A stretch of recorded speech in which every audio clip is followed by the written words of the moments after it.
Luke Fickell. Yes. He's interesting. One of the reasons he's interesting is he didn't get the Ohio State job. And by God, he could have.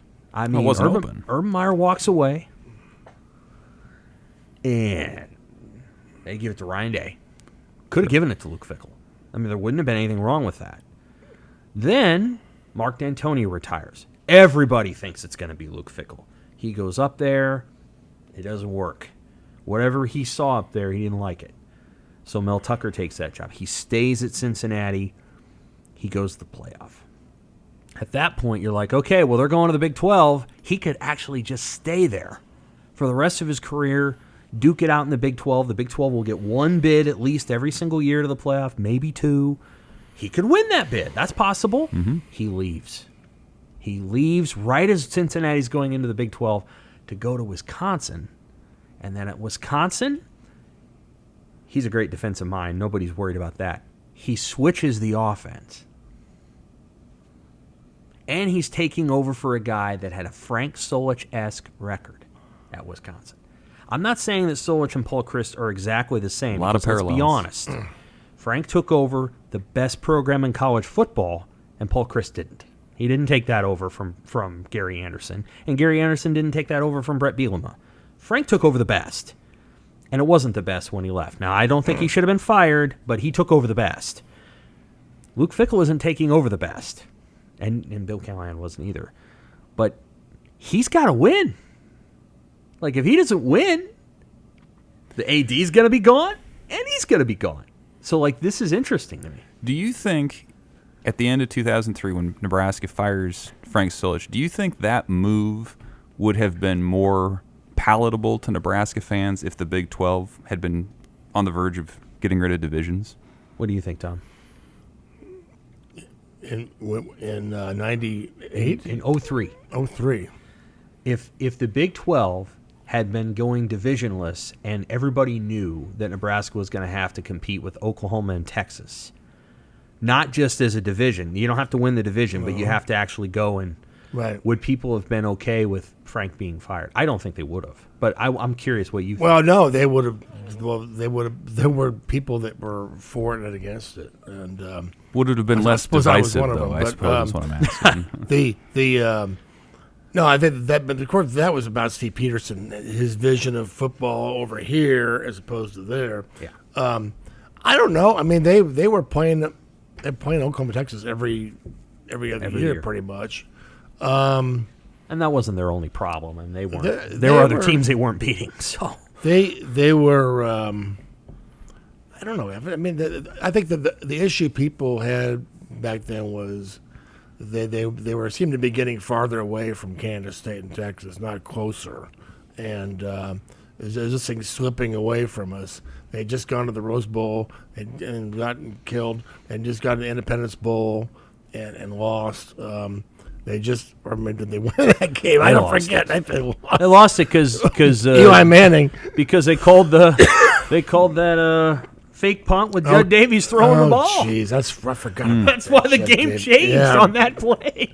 But anyway, I think the people saw it kind of slipping away. If they didn't have divisions, I don't know. I feel like that's part of the reason Wisconsin made its move, because if they yeah. stay, if Well, they can compete I in the West agree. every year, I think that's part. I then also you keep think the guy. you're bringing in USC and UCLA. The dynamic of this thing is going to change, and the playoff. It's going to be about the playoff. And people here will have to adjust to that. They'll have no problem adjusting to that.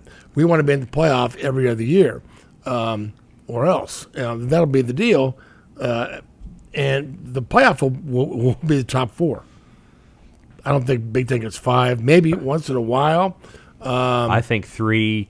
I think three or four. or four. So you better be in the top four, Yeah, it's not or gonna be five. It's going to be like, okay, what did you do this year? Well, you won this trophy or that trophy. Okay, great. Which is why Wisconsin's interesting, but it's not just them. It's Minnesota, it's Iowa, it's and those teams that are kind of in the middle of the pack. They aren't doing that. But there's a ceiling. I applaud Fickell for doing this, and it makes me wonder if he's had this plan all along. Where if and when I get elevated if I get that job in the Big Ten or whatever, I'm gonna do it this way. I'm gonna change my offense, and I'm gonna shake things up a little bit.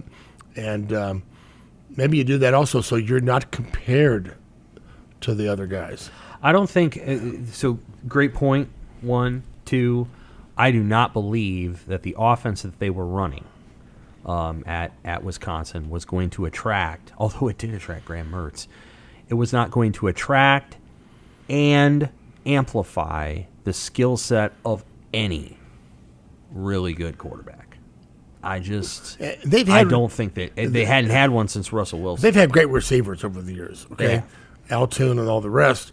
They've had running backs, the best running backs, but the quarterbacks were right. They haven't, and I think you're right. It's a new day. You're coming in here. You just don't win with running backs anymore. And you're right about the divisions. Winning the West, it's not there anymore, and it's not. It wasn't good enough anyway. So I totally agree with that. But the other was, so I applaud. I got into this last month or so with people about the whole slumming deal. I said Nebraska thinks differently, and none of the other Big Ten. I can't speak to them. I don't know how they're thinking, but I just see the actions, and they don't act like they're their hair's on fire. They want to. They're just happy with what they're doing. That's how they act. Well, Wisconsin's acting like they want to do better than what they've been doing. I applaud that. I think USC and UCLA are going to help change that. Yeah. The whole mentality, and whoever else they bring in. So, but yeah, I think the whole Luke Fickell angle is very cool, and I think maybe he didn't get the job. This time he got the job when he wasn't supposed to get the job. Right. So maybe it all works out. And he didn't take the Michigan State job. They didn't want. I mean, Mel Tucker, I think, has done some good things there, but he was number 2. But he hadn't been in the playoff. But when he went to the playoff, he became a different guy. He became a guy everybody wants, as opposed to if he hadn't gone to the playoff. Hell, he's Luke Fickell. He's a good coach, but So and he produced an NFL quarterback. That changed absolutely. So, I think because of Ohio State angle, because of Michigan State angle, I think it's interesting. It's sort of like an intriguing Big Ten story. Oh, yeah. And maybe that's why he took the job. I want to show him. I want to, because he did grow up in the Big Ten, the Big Ten footprint, and he knows the league well. I want to show him, and so we'll see if he shows him.